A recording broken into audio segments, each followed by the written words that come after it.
before we turn away from this place where we have laid the mortal remains of O Donovan Rossa, that one amongst us should, in the name of all, speak the praise of that valiant man, and endeavour to formulate the thought and the hope that is in us as we stand around his grave. And if there is anything that makes it fitting that I, rather than some other, I, rather than one of the grey-haired men who were young with him and who shared in his labour and in his suffering, should speak here, it is perhaps that I may be taken as speaking on behalf of a new generation that has been rebaptized in the Fenian faith and that has accepted the responsibility of carrying out the Fenian call.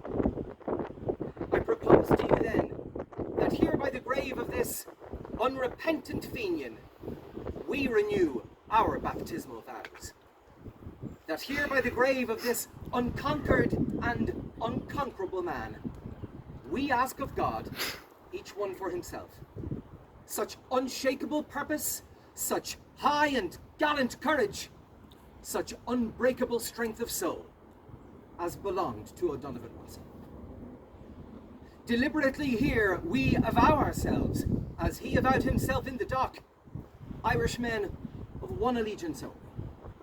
We of the Irish Volunteers, and you others who are associated with us in today's task and duty, are bound together and must stand together henceforth in brotherly union for the achievement of the freedom of Ireland.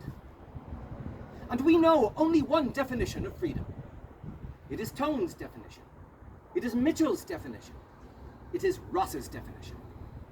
Let no man blaspheme the cause that the dead generations of Ireland served by giving it any other name and definition than their name and their definition.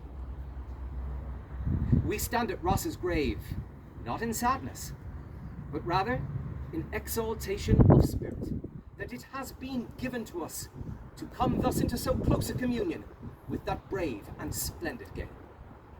Splendid and holy causes are served by men who are themselves splendid and holy. O Donovan Rossa was splendid in the proud manhood of him, splendid in the heroic grace of him, splendid in the Gaelic strength and clarity and truth of him. And all that splendour and pride and strength was compatible with a simplicity of devotion and a humility to Ireland, to all that is olden and beautiful and Gaelic in Ireland. The holiness or the simplicity of patriotism of a Michael O'Clery or of an Owen O'Grownie.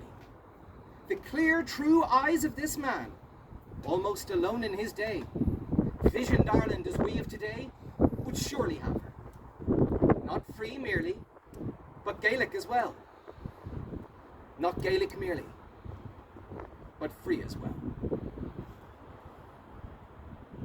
In a closer spiritual communion with him now than ever before, or perhaps ever again, in a spiritual communion with those of his day, living and dead, who suffered with him in English prisons, in communion of spirit too with our own dear comrades who suffer in English prisons today, and speaking on their behalf as well as our own, we pledge to Ireland our love, and we pledge to English rule in Ireland our hate.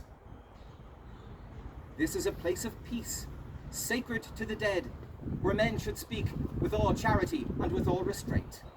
But I hold it a Christian thing, as O Donovan Rossa held it, to hate evil, to hate untruth, to hate oppression, and hating them, to strive to overthrow them. Our foes are strong and wise and wary, but strong and wise and wary as they are, they cannot undo the miracles of God, who ripens in the hearts of young men the seed sown by the young men of a former generation. And the seed sown by the young men of 65 and 67 are coming to their miraculous ripening today. Rulers and defenders of realms had need be wary if they should guard against such processes.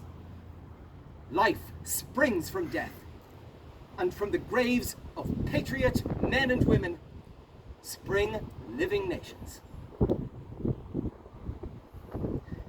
The defenders of this realm have worked in secret and in the open. They think that they have pacified Ireland. They think that they have purchased half of us and intimidated the other half. They think that they have foreseen everything. Think that they have provided against everything. But the fools, they have left us our Fenian dead. And while Ireland holds these graves, Ireland, unfree, shall never be